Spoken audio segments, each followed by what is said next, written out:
When you jump across the train track as the train's coming, how do they do that? What does it look like on set for you? I mean, I'm sure it's not really there, but how do they do it? Yeah, it's funny that, because in a way I was like, can someone not like, can I get pulley so I look like a superhero so I can be like, ah! But they were like, no, just jump. So I just run really fast and jump. But they had a portion of track set up, obviously no train, and then we shot it in a way where kind of I'm approaching, I look, there's timing issues. You know, it's all about really the way they were timed, and then they shot another one where obviously I leap, and I had to do that, you know, as many times and as high as I could. But is the leap, are you jumping off of like a spring? How do they get you to get that high? Or is it just naturally you're jumping? That's just me. Yeah. Dude, see, look at that. You just get an Oscar just for the air you got. Yeah, best jump. Like an MTV award or something exactly. like that. You know, we meet Ford a certain part, obviously, in his life when the divergence starts, but obviously books and scripts only lend a certain amount to who a character is. Obviously you have the tattoos and everything, but what is something that you personally have added into Ford that was not part of the book or the script that kind of like got you into the mindset of the character? I think, well, first of all, I had to approach it. He's not, you know, in the book, he's not my age. I'm significantly older than he is in the book. And that actually worked for me, obviously. But I wanted him to have more experience, because the whole point is he's kind of different to these other people in a way. He's been around the block a bit. So the idea that he's actually been kicking around and kind of making mistakes for 6 or 7 years beforehand.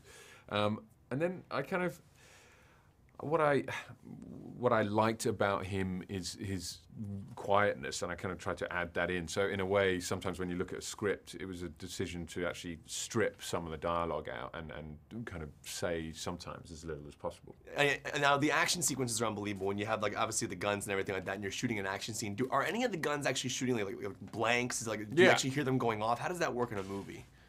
They're all pretty much quarter or half loads, so the shell is, you know, pretty much empty, but it means that it releases a shell, so it looks like you're firing. And there's a little bit of recoil on them. So yeah, they kind of, and we found actually with this that you needed the bigger loads, because otherwise it just wouldn't read, and also you need a bigger load in the round for the recoil to actually keep the gun shooting, if you know what I mean. Otherwise it gets jammed. Right. So no, usually it's good. The difference is outside is fine, but sometimes if you're shooting inside and you've got a lot of things around you, there's a lot of debris that gets kicked out, so sometimes you're like, ah, Jesus. You don't want to do that in the movie because you want to look cool when you're shooting it. Yeah, like, ah, God, God.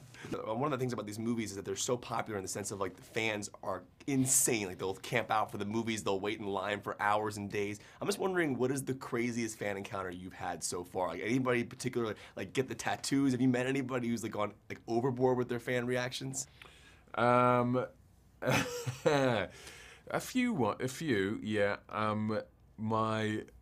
remember I was in a bar with my brothers, and someone had managed, and I'd gone away for an hour or something. I was meeting them later, I can't remember exactly, but she had managed to convince them that somehow she was like my manager's friend or someone like that. So my brother were like, dude, there's this girl here, and she seems okay, but it's kind of strange. Is she? And then it took me a while, because you know when you don't know people, you're like, oh shit, I'm sure it's probably me. Yeah, met her before. Exactly, and you don't want to kind of insult someone. And then we figured out halfway through we were having a drink, we're like, we do not know this fucking person. What do you do? How do you get her to go away? My brother slept with him. Now that is awesome. Line of the day. I'm done. That's all I need. Hey man, it's good to see you, buddy. Congratulations. I love the idea of